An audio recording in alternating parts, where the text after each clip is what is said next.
Boa noite a todos. É bom estarmos aqui. Melhor ainda quando podemos falar sobre a pessoa do Senhor Jesus. O estudo é mais um estudo do que uma pregação expositiva. Existem algumas passagens, ou várias passagens, que vão ser citadas. Não vão ser lidas por causa de tempo e dinâmica da argumentação, mas você pode anotar ou depois assistir de novo e anotar ali com mais calma. Quando falamos sobre a pessoa do Senhor Jesus, perguntar para qualquer crente, qualquer cristão, todo mundo tem uma visão de quem é Jesus.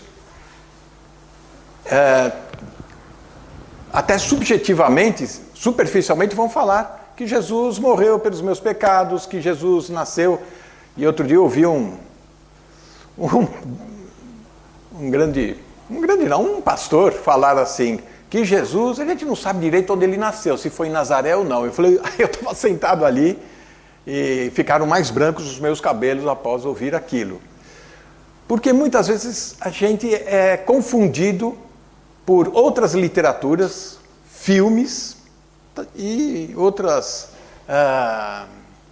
meios, como quadros, pinturas, que podem desvirtuar quem é o Senhor Jesus de fato na nossa vida.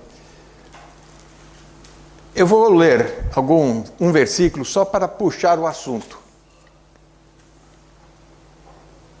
Começamos com Tiago, capítulo 1, verso 13. Ninguém sendo tentado diga, de Deus sou tentado, porque Deus não pode ser tentado pelo mal e a ninguém tenta. Aí surge a pergunta de alguém que vasculha as Escrituras, quer estudar a Bíblia. Mas aqui o texto está dizendo, de Deus sou tentado, mas Deus não pode ser tentado pelo mal. Se Deus não pode ser tentado pelo mal, como é que o Senhor Jesus foi parar no deserto e para ser tentado pelo inimigo? Precisamos ter uma resposta para isso. Se nós olharmos para Marcos capítulo 13, por exemplo, vamos encontrar uma outra situação. Marcos 13, verso 32. Poderíamos também citar outros textos, mas ficamos aqui.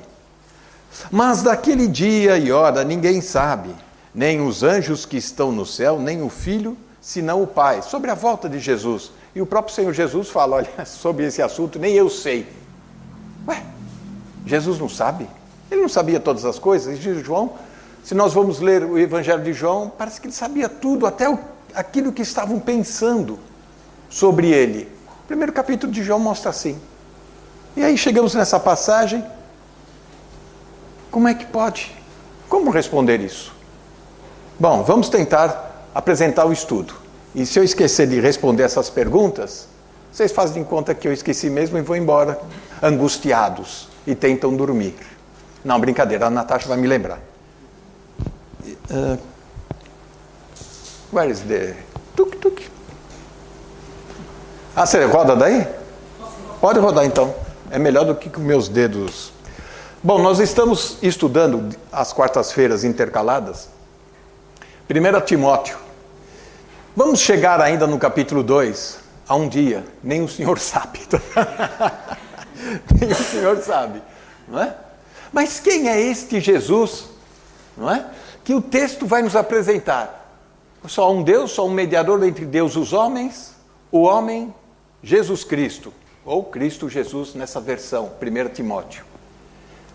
O homem Jesus Cristo. Então está aqui, o homem Jesus Cristo, talvez um super-homem. Vamos entrar no texto. Quando o Senhor criou o homem, estamos lá no princípio, e depois nós vamos terminar como começamos, para percebermos a ligação. Façamos o homem à nossa imagem segundo a nossa semelhança, Gênesis 1, 26. A imagem tem a ver com o homem tendo sido colocado numa posição de representante de Deus na terra. Esta é a imagem. A semelhança tem a ver com ser moralmente parecido com Deus, sem pecado. Quando Deus criou o homem, sua imagem e semelhança, ok? A imagem representante de Deus e a semelhança moralmente semelhante a Deus. Mas, em seu estado caído, que já soubemos a história, como é que aconteceu, não é? O homem perdeu a sua semelhança com Deus, deixou de ser moralmente semelhante a Deus. Só ficou a imagem. Daí em diante, fala-se sempre na posteridade de Adão, que é a sua semelhança. Gênesis capítulo 5, verso 3. Daí em diante não era mais a imagem e semelhança de Deus, não. A imagem e semelhança de Adão. Por isso que estamos em Adão. Quem está? Adão passou a seus descendentes a sua natureza pecaminosa. Romanos 5,12, Salmo 51. Rodando aqui. Mesmo em seu estado caído, é dito que o homem ser a imagem de Deus. Ainda somos a imagem de Deus. Uma imagem assim, como uma televisão antiga, sem antena, preto e branco, com chuvisco. É ruim, né? Mas ainda você consegue identificar alguma coisa. A imagem está distorcida, mas a queda não eximiu o homem das suas responsabilidades que Deus outorgou, colocou a ele. Manchada pelo pecado, então. Mas não íamos falar sobre Jesus, estamos falando mais sobre Adão, né? Vamos lá? Agora, falando sobre Cristo, o Senhor Jesus. Quando veio ao mundo, a Escritura diz que ele era a imagem de Deus. 2 Coríntios 4,4, 1 Colossenses 1,15, a imagem de Deus. Ele não foi feito à imagem de Deus. Ao ler as Escrituras, principalmente num texto tradicional, é importante observar as palavras colocadas. Elas não estão lá numa ordem ortográfica, simplesmente. Elas não estão lá numa ordem porque o tradutor a colocou assim. Toda a palavra ela foi inspirada e ela tem um significado próprio, específico naquela posição, do jeito que está. Por isso que algumas traduções modernas já fogem ao propósito. Por que fogem ao propósito? Vamos abrir uma chave grande aqui. Quando o nosso amado e falecido João Ferreira de Almeida, que Deus o tenha, traduziu as Escrituras, começando em 1650, 70, foi até 1730, por ali. Ele fez uma tradução formal, literal, de cada palavra. De fato, ler a Bíblia na Almeida corrigida fica um pouco pesado, mas é assim que tem que ser. As Bíblias modernas, elas são traduzidas de uma forma dinâmica, equivalente da palavra. Então, quando tem uma palavra porneia nas Escrituras, por exemplo, para ilustrar aqui a situação, eles não vão colocar como perversão, imoralidade. Eles não vão traduzir formalmente, literalmente, como as Escrituras apresentam. Eles aplicam uma dinâmica equivalente para fluir, para dar um sentido amplo.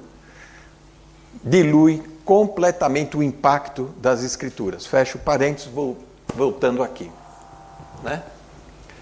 Jesus era a imagem de Deus em virtude de ser quem ele era.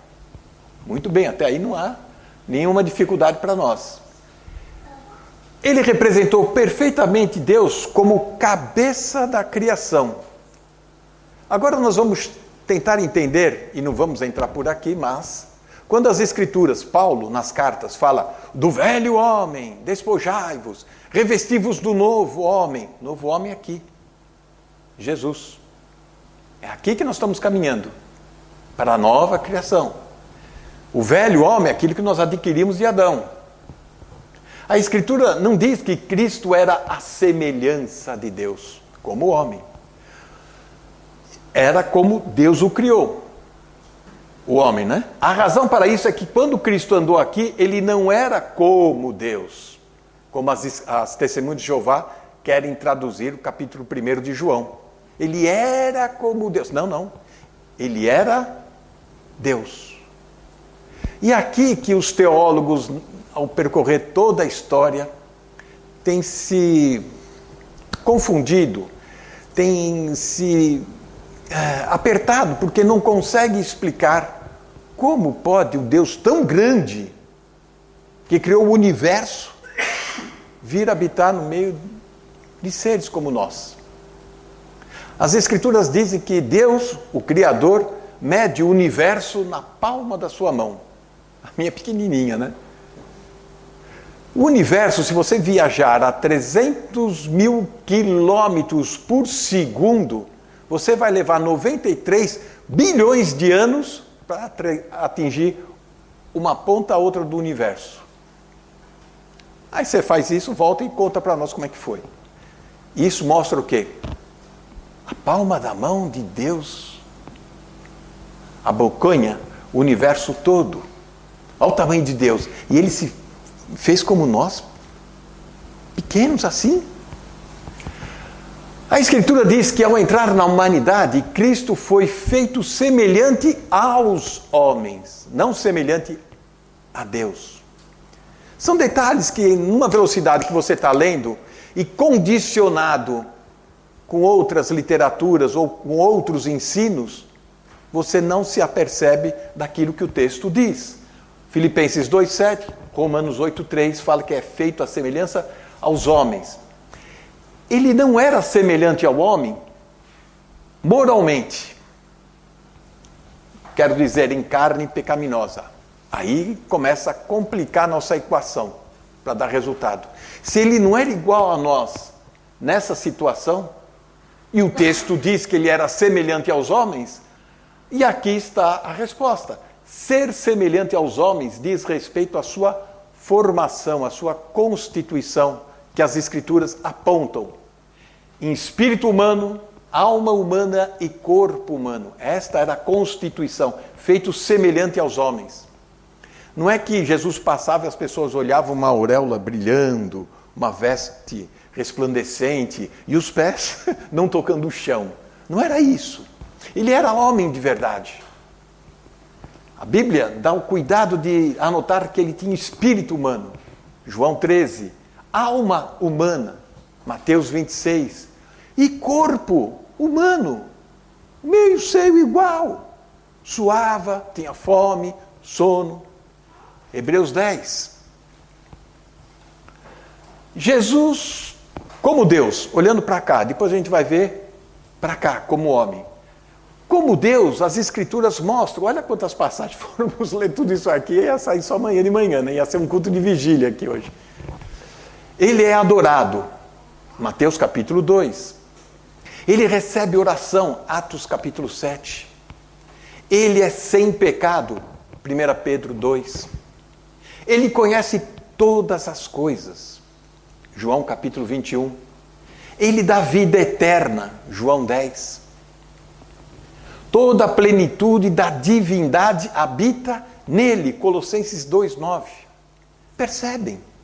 A grandiosidade, a santidade, e não podemos tratar simplesmente como Jesus, como diz o carioca, né? O Jesus. Não pode. É o próprio Deus encarnado se preocupando com cada um de nós, se revelando. Mas, por outro lado, ele mostra que ele adorou a Deus, o Pai, ele orou ao Pai, João 17, ele foi tentado, Mateus 4, ele cresceu em sabedoria, Lucas 2, cresceu pequenininho, bebê, e foi indo, Samuelzinho, Joãozinho, foi indo, Albertinho, e aí foi, diz o texto que ele morreu, capítulo 5, e ele tem um corpo de carne e osso.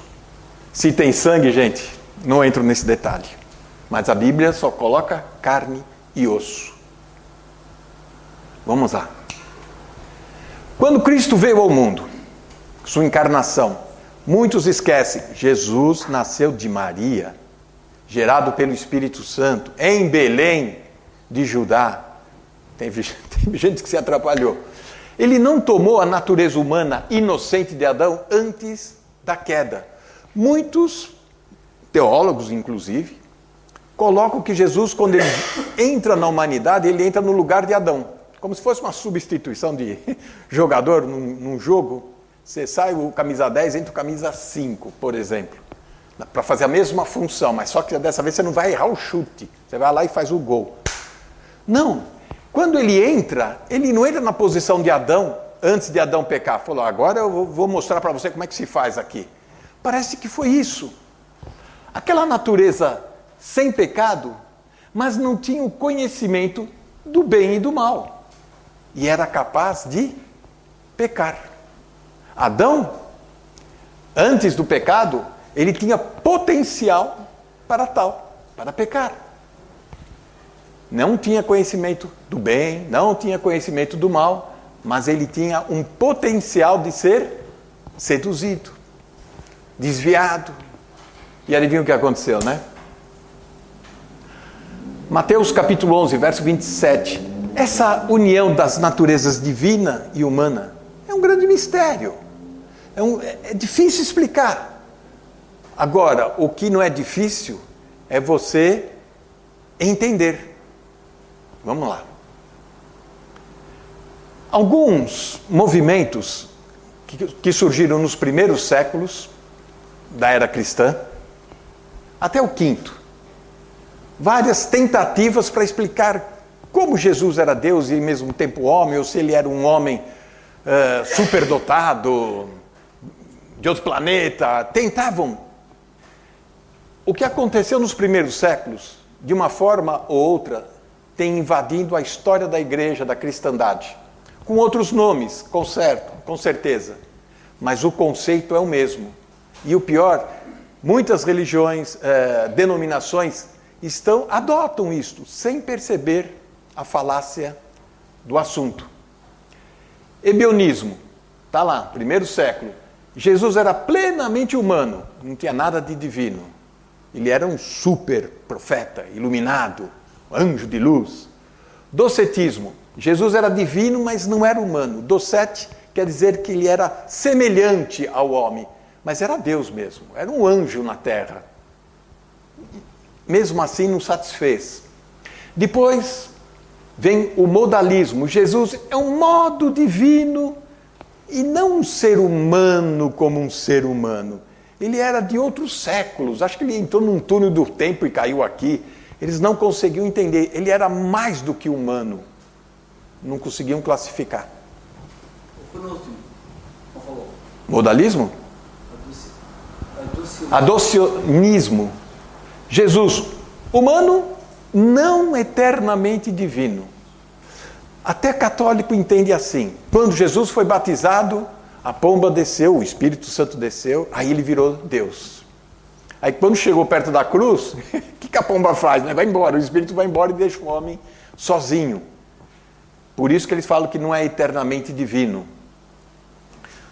Apolinário, Jesus divino, mas não plenamente humano. Ou seja, o divino é como se fosse, vamos falar uma heresia aqui, né? Como se fosse uma possessão, uma reencarnação, uma sessão assim, quase que espírita, onde que aquele ser humano recebe um espírito iluminado. Era o que falavam. Arianismo. Ário dizia que Jesus era humano, mas não era divino. Monofismo.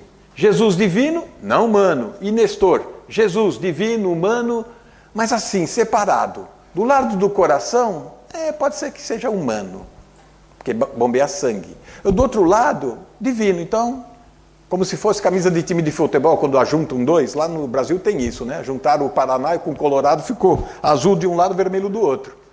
Eles pensam que Jesus era alguma coisa assim. Isto foi sendo manipulado, mexido, discutido, vem percorrendo séculos e séculos e se infiltrado dentro das igrejas, denominações, da cristandade, criando confusão. Alguns falam isso é difícil demais para entender, vamos aceitar do jeito que for e pronto. Mas vamos lá, vamos ver como é que foi isso. Tudo começa com uma palavra que aparece em Filipenses 2:7, kenosis. que quer dizer que Jesus se esvaziou dos seus atributos divinos. Então ele entrou na humanidade. Imagine um príncipe entrando numa aldeia de camponeses humildes, de sandália nos pés, etc. Aquele príncipe tira o casaco branco, tira as correntes de ouro. Então ele está se despojando, é o kenose, está se despojando de todos os seus valores e entra disfarçado na aldeia. Ninguém percebe que era um príncipe. Talvez pelo jeito educado, pelo jeito mais manso de falar, poderiam até identificá-lo. Por uma tradução equivocada desta palavra nas Escrituras. Isso implica o fato de que se Deus, o Filho, deixou de ser de fato Deus quando se encarnou, colocando os atributos de lado, como é que o universo todo estava funcionando? Deixou para algum estagiário cuidar? Algum anjo? Cuida aí que eu vou lá na humanidade e já volto. Porque Colossenses capítulo 1, verso 15 e 17, fala que ele existe, ele é o sustentador de toda a criação. E ainda é. Não é? Então, essa teoria não funcionou. Ou não funciona. Jesus, quando ele entrou, continuou com seus atributos, porque ele perdoou pecados, ele conhecia o pensamento dos homens, conhecia o que havia no coração de cada um. Olha, João capítulo 1, verso 25, por ali, você vai ver isso. Quando Jesus é ameaçado numa sinagoga, levam ele para fora, queriam empurrar ele morro abaixo, o que ele faz? Um poder que só o Senhor tem. Se desvencilhou de todos e foi embora. Como assim? Como ele escapa? Uma outra doutrina que aparece, e aí ela começa a esclarecer e a definir como nós podemos acreditar. Chama-se união hipostática. São termos de doutrina, de teologia. Não se assuste com isso, tá? Mas ela afirma que Jesus Cristo é ao mesmo tempo plenamente Deus, plenamente homem, 100% homem, 100% Deus, divino. E tem mais. A distinção entre essas duas naturezas, afirmando esta união sem nenhuma separação, sem nenhuma divisão. São duas naturezas em uma pessoa. Não são duas naturezas e duas pessoas, que aí parece o médico e o monstro, né? E fica um negócio esquisito. São duas naturezas, 100% homem, 100% divino, em uma pessoa. Não é? Isso mesmo, ok? Tem Hebreus 4, 15, 1 Timóteo 2, 5, mostra o quê? Neste exato momento, lá no céu, nós temos um representante nosso, da nova criação, do novo homem, Jesus Cristo, o homem, lá no céu. Sentado, quando você chegar lá no céu, espero que daqui a uns anos, tá? Tenha pressa. Você vai chegar lá, você vai encontrar uma pessoa, não uma fumaça, uma luz, alguém voando, né? Você fala, nossa, estou no céu. Não, você vai encontrar o próprio Senhor. Esta encarnação não foi só para o período que ele andou aqui, depois que acabou, ele ressuscitou, ele deixou o corpo, ufa, me livrei disso. Não, ele continua sendo homem e ao mesmo tempo Deus. Isso é maravilhoso, não é? Vamos. Será que Cristo ele tinha a opção de pecar? Poderia acontecer isso? Como lemos no começo, Deus não pode ser tentado do mal. E o que ele foi fazer lá no deserto com o inimigo? Todo mundo concorda que Cristo não pecou. Até aí, mas ele poderia ter pecado. É o que falam. É o que vão insinuar. Ele poderia ter pecado. Se ele tivesse escolhido pecar, um momento ou outro, se ele tivesse ficado no lugar de Adão, Adão não conhecia o bem e o mal, e acabou se dando mal. Se Jesus entrou no lugar de Adão, ele poderia, de uma forma ou de outra, pecar. Não naquele tempo, naquela época, naquela encarnação, mas agora no céu, por exemplo. Se é o mesmo homem que está lá no céu, e se lá em cima ele pecar? Lúcifer pecou lá em cima no céu e caiu. E se Jesus... Aí tudo que ele nos garantiu, a gente perde. Já pensou? Então você não teria a garantia, certeza da salvação, você não teria certeza da vida eterna. Não é? Dizer que o Senhor Jesus poderia pecar, embora ele não tenha feito isso, a Bíblia mostra, vamos ver, isso acaba atacando a impecabilidade de Cristo, insinuando que ele poderia pecar. Como podemos resolver essa situação? Romanos capítulo 8, verso 3. Depois nós vamos ver Hebreus. Em semelhança da carne do pecado, diz Romanos 8, verso 3. Em semelhança, olha a palavra que está lá. Da carne do pecado. A Escritura tem esse cuidado de destacar para proteger a pessoa de Cristo, afirmando a sua vinda em semelhança. Ele era como qualquer outro homem, já vimos isso em corpo, mas interiormente ele não tinha a capacidade de cair em pecado. Não tinha. Como é que funciona isso? Poderíamos dar vários exemplos, mas todas as ilustrações seriam falhas, e pobres. Seguindo mais à frente. Hebreus capítulo 2, lá no verso 14, tem um texto que chama a atenção. Vamos ler todo. E visto como os filhos participam da carne e do sangue, também ele participou das mesmas coisas, para que pela morte aniquilasse o que tinha o império da morte, isto é, o diabo. Nesse texto nós vamos separar, na mesma palavra, dois verbos para compreender o que o texto quer nos ensinar. E aqui está a chave para entendermos. Os filhos participam da carne. Está aqui, primeira palavra, koinoné, ou koinonia, que a gente gosta, naquela comunhão, aquele envolvimento, né? Aquele abraço, aquela identificação, comunhão. Eles participam da carne e do sangue, os filhos. E ele, Jesus, no texto de Hebreus 2,14, participou das mesmas coisas. Como assim participou? Aí parece que de fato ele esteve envolvido com o pecado da humanidade, se lameando também. Porém, olhando o texto original, há uma outra palavra que não foi bem traduzida para o português, que seria então, volta, metechou, alguma coisa assim que fala. Ela é traduzida como participou ou tomou parte, como algumas traduções apresentam. Significa que ele participa de algo sem especificar a profundidade, no caso da participação. Lá, os filhos participam da carne com envolvimento. Ele, Jesus, participa das mesmas coisas sem mostrar a profundidade ou como ele se identifica ou ele participa. É como você entrar numa grande festa, apenas passear no meio da bagunça, sem pegar um salgadinho, sem tomar uma bebidinha. Você olha, você não se envolve com ninguém, você vê que o negócio, a barra está pesada, você falou, vou sair por aqui, que não tem espinho. E ó, é mais ou menos isso para entendermos. Então Jesus, ele participou, mas sem se envolver, sem se contaminar com o pecado.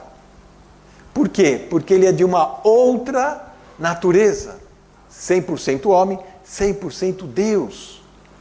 Mas aqui, temos duas colunas aqui, que mostram que ele não tem como participar do pecado. 1 João 3,5. Nele não há pecado. Categórico. Lucas 1,35. O santo que em ti há de nascer será chamado Filho de Deus. Sem envolvimento da parte masculina. Lucas 3,23. Ele foi concebido pelo Espírito Santo e não por José. Ele só tinha Maria ali, apenas como o berço para ele vir. E Maria, ela é da genealogia de Natã, filho de Salomão. José era também da linhagem de Davi, mas vindo por Salomão.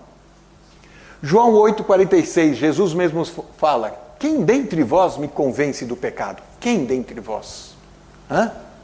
Que eu tenha um pecado, alguma coisa. Para os judeus da época, falar assim era algo muito pesado. E todos percebiam que este Jesus não estava brincando. Ele não estava lançando um desafio tipo Sansão, que gostava de brincar, de fazer chacota, de fazer graça. Jesus, ele era muito sério, determinado, focado na sua obra. Muitos confundem este Jesus com Sansão. Alguém que está brincando com os fariseus, querendo fazer pegadinhas com as escrituras, com a lei. Ele quebrei o sábado, mas o sábado não foi feito por mim, foi feito por vocês. Não, Jesus não brinca com essas coisas. Jesus, quando ele vai tratar com alguém que foi pego em imoralidade, em adultério, ele não se contamina, ele simplesmente fala: vai e não peques mais. E se pecar, eu também não te condeno. Eles não te condenaram.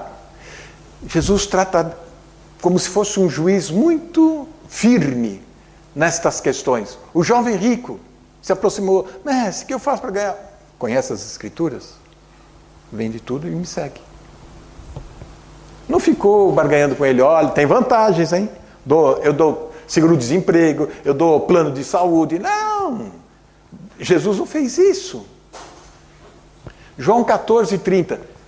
Se aproxima o príncipe deste mundo e em nada tem em mim. Nada. Eu não compactuo em nada com o príncipe deste mundo. Tiago, já vimos. Assim, a santidade é um atributo intrínseco de Deus. Logo, do Senhor Jesus. É o que as Escrituras apontam em Isaías 6, Apocalipse 4:8. Agora vamos a uma parte um pouco mais prática para entendermos como estamos caminhando. Algumas objeções que colocam. Aqueles que sustentam que Cristo poderia ter pecado, mas não quis pecar. Não estou com vontade hoje, eu não vou pecar. Eles pensam que é roubar do Senhor a sua glória de obediência, de submissão ao Pai, dizer que ele não poderia pecar. Imagina, Cristo na cruz, não estava sentindo dor de um prego, outro. Deixa eu gritar um pouco para fazer, né? Que eu estou sofrendo. Ui. Não. Ele era 100% homem, 100% Deus.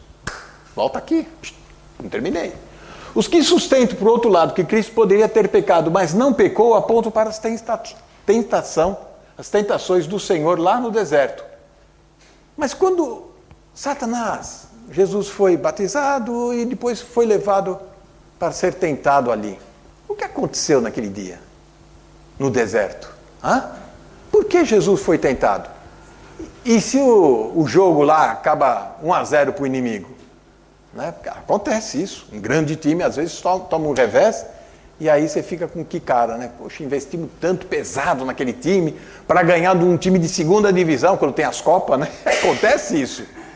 Já pensou? Jesus encarnou, nasceu, Herodes perseguiu crianças, José e Maria tiveram que fugir para o Egito, depois Jesus volta e ele cresce, né? Lá em Nazaré, e agora que ele está pronto para se apresentar, parece que o inimigo chega e passa o pé. Será isso que vai acontecer? Vamos lá. As tentações não eram para Deus. Cristo iria ou não pecar? Deus já sabia o que ia acontecer. Ele conheceu sua perfeição sem pecado e pronunciou a sua aprovação antes de Jesus ir para o deserto.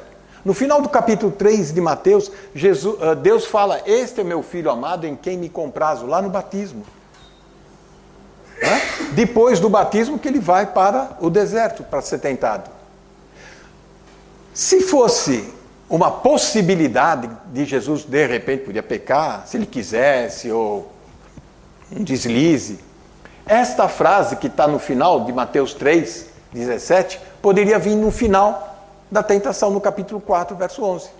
Jesus foi servido pelos anjos, aí vem uma voz do céu: esse é meu filho, ganhou, parabéns, medalha de ouro. Não, Deus falou isso antes dele ir. Esse é meu filho amado em quem tenho prazer.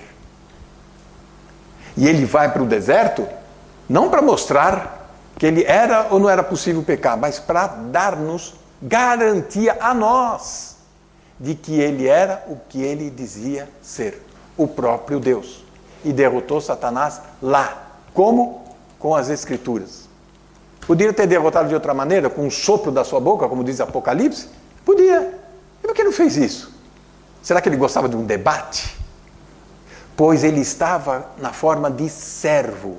É um outro detalhe que a gente tem que observar. Ele poderia ter liquidado com Satanás ou com os demônios lá de Gadara, um sopro daquele jeito, pronto. Muito bem, já foi aqui. Hebreus 4,15. Que como nós em tudo foi tentado, mas sem pecado. Mas o texto agora em Hebreus diz que ele em tudo foi tentado e sem pecado. Ou seja, parece que ele foi, debateu com tudo quanto é tipo de pecado, tudo quanto é tipo de natureza pecaminosa e saiu vencedor. Imagina entrar numa jaula com várias feras. Um tigre de sabre, um leão da juba branca, um urso polar que seja, um rato. E ele entra e ganha de todos. E sai só tirando o pó. Alguns pelos do leão. Sai, venci todos, lutei. Não. Hebreus é citado para dar a ideia equivocada que a tentação inclui pecar. Parece. Muitos citam esse texto.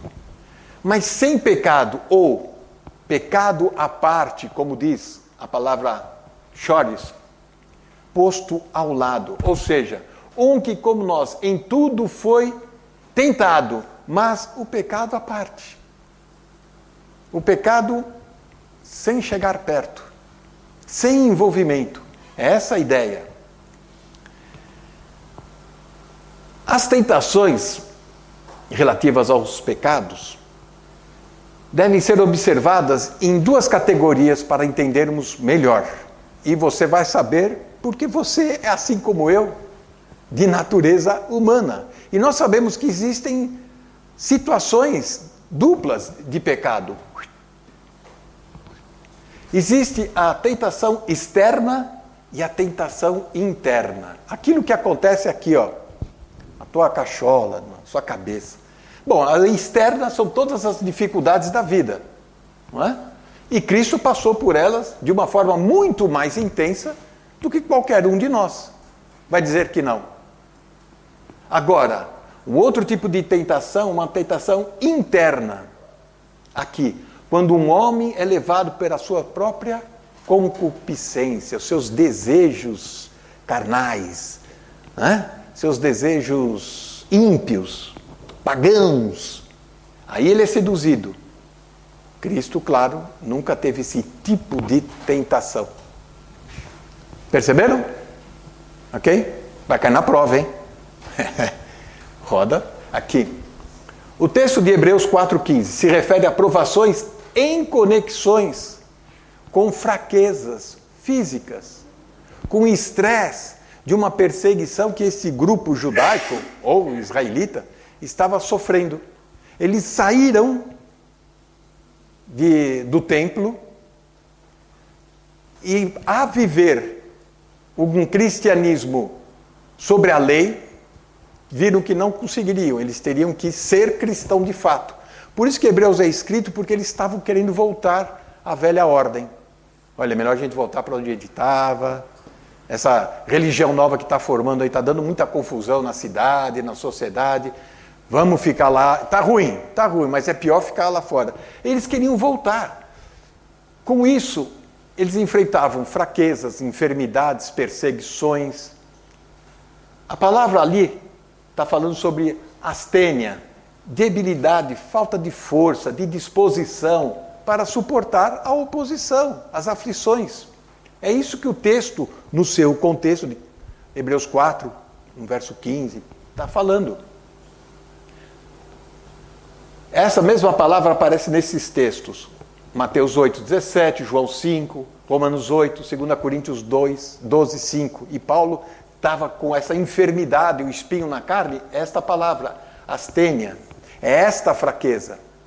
Então Jesus teve uma fraqueza física, de perseguição, de aflição, mas nunca de tentação interior. Estamos quase terminando, gente. Não durma, não. Fiquem aí comigo até o fim. Eu não quero virar aqui, não tem mais ninguém. Há muitas coisas que experimentamos na vida. Hã? Não? Volta aí uma, Márcio. Não. Tá, você está apressado. A gente já vai para casa, calma. Há muitas coisas que experimentamos na vida que o Senhor nunca experimentou. E isso não deixa de ser uma tentação. Ele foi homem, sim. Por exemplo, experimentamos enfermidades? Experimentamos. Quem que aqui nunca ficou doente? Teve uma dor de dente, uma dor no calo, não chutou. O Senhor nunca ficou doente. Já viu aí o Senhor naquele dia não pôde ir ao Getsemane, que estava com uma dor de cabeça, ficou a noite inteira orando. Não tem isso. Nunca ficou enfermo. O Senhor, experimentando o prazer de ter filho, mas o Senhor nunca foi pai. Mas ele foi o pai, né, para ensinar. Ele não teve a experiência, né, de viver a paternidade.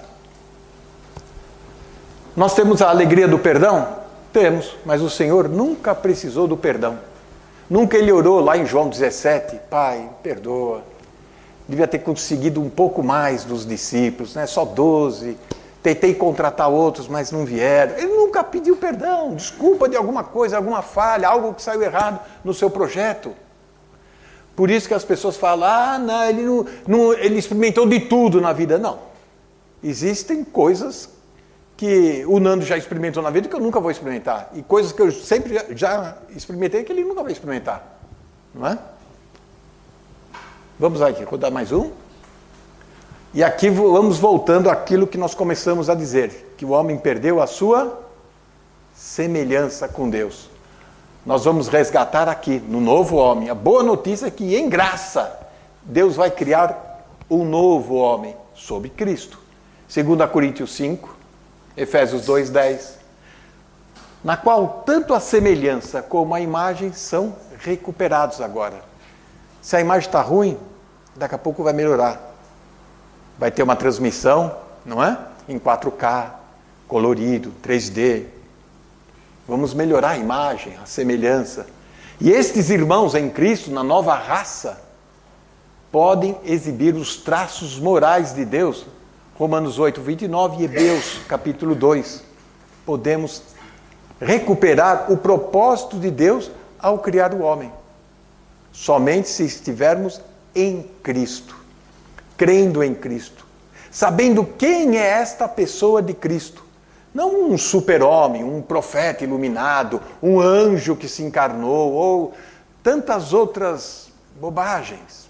Há uma união hipostática, 100% homem, 100% Deus. E este homem que foi morto e ressuscitou, está lá no céu. Você vai ver isso. E vai ficar espantado. E vai lembrar dessa aula. Fala, olha, não é que era isso mesmo? Faltou alguns detalhes. O irmão lá também não era aquelas coisas. Mas estou vendo agora. Agora com os meus olhos te veem. Acabou? Acabou. Acabou? Aí, Carlos, acabou, viu? Faltou uma resposta. Obrigado por ter lembrado. Jesus, ele não sabia a hora que ele ia voltar, quando os discípulos perguntam, né? Ah, não, nem os anjos sabem, nem o Filho do Homem sabe, só o Pai. Bom, se só o Pai, nós vamos ter que entender aqui, ó. João capítulo 15, no verso 15 nós vamos compreender assim. Já vos não chamareis servos, porque o servo não sabe o que faz o seu senhor. Mas tenho-vos chamado amigos, porque tudo quanto ouvi de meu Pai, os tenho feito conhecer. Ok? Volta João 15:15. Parte final. Tudo quanto ouvi de meu Pai, vos tenho feito conhecer. Jesus, quando estava andando com os discípulos, Filipenses 2, versos 5, 6, 7, 8, ele estava como servo. Ele estava como filho, está lá em maiúscula, cumprindo a profecia de Daniel, como Messias. Ele sabia? Sabia. Mas, como servo, ele tinha uma postura ética. O que eu ouvi do meu pai, eu falo, eu transmito. O que é para vocês. Agora, tem coisas que não dá para transmitir para vocês. Atos 1, verso 7, quando os discípulos, Senhor, você está subindo agora, mas antes de decolar, é o seguinte, quando é que vem o reino? Quando é que vai acontecer? Para vocês não importa saber dia e hora, né? Era essa a questão. Nós somos curiosos por natureza, queremos saber quando tudo vai acontecer. Ele estava como servo e ainda mais na qualidade do Messias enviado. Por isso que ele só vai comentar aquilo que o Pai revelou a ele. Uma ilustração fraca seria algo assim. Eu estou conversando com o Carlos, que é o vice-presidente de uma grande multinacional portuguesa, e eu pergunto, então, vocês vão para o Brasil montar lá aquele grande projeto? Ele, como meu amigo, ele não vai falar o que o presidente comentou com ele em reuniões e quantos milhões de dólares eles vão investir lá em São Paulo. Não vai comentar. Ele fala, olha, na minha opinião, pode acontecer de nós irmos, mas ainda não há uma data definida, ainda é bom deixar isso acontecer no tempo certo. Seria mais ou menos isso, uma forma elegante de não se meta nos nossos negócios, né? Mais ou menos isso, o que ele queria dizer para os seus discípulos. Não vai mudar a vida de vocês, sabendo se vai chegar amanhã ou depois. O importante é você viver agora como se ele estivesse chegando na porta. E mais, você ter a visão correta da pessoa para quem você está orando. Você não está orando para um anjo levar a sua voz até o trono de Deus. Você não está orando para um santo ou o super santo dos santos levar as suas aflições e angústias até o trono da graça dele. Não, você está orando para o próprio Deus em pessoa. E esse próprio Deus em pessoa, para complicar um pouco mais, habita dentro de você com o seu Espírito Santo. Por isso que você é muito importante. Por isso que você tem que levar uma vida muito a sério.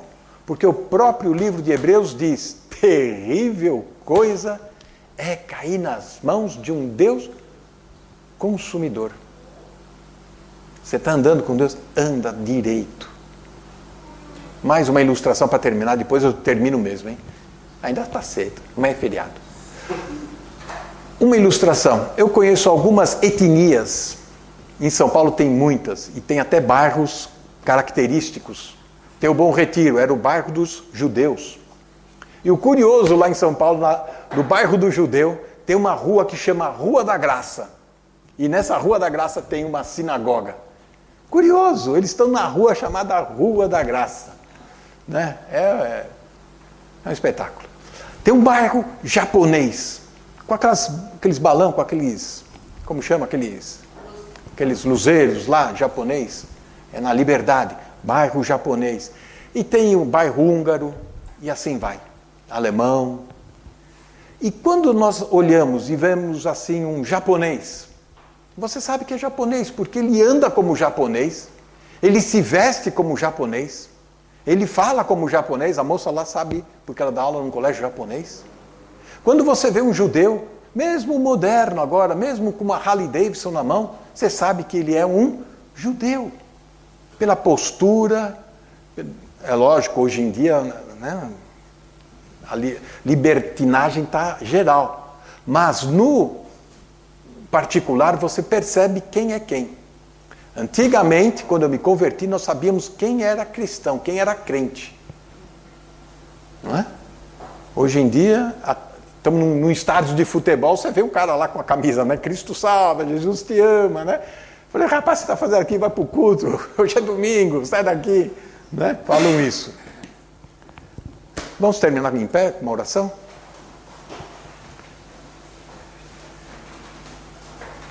Obrigado, Senhor, por esta oportunidade que o Senhor nos dá de conhecer um pouco da Tua pessoa. Entender um pouco, Senhor, do Teu grande amor e da Tua maravilhosa graça que veio para nos resgatar e demonstrar tanta misericórdia. Como o Senhor é compassivo. Ó Deus, venha consolar o nosso coração. Venha dar segurança ao nosso coração, sabendo que em Tuas mãos está a nossa vida. Ó Deus, nos despede agora para as nossas casas, a Tua paz, nos dando uma noite de descanso e mais ainda, que possamos sair daqui mais motivados a Te conhecer mais, a Te amar mais. No nome santo do Senhor Jesus. Amém. Amém.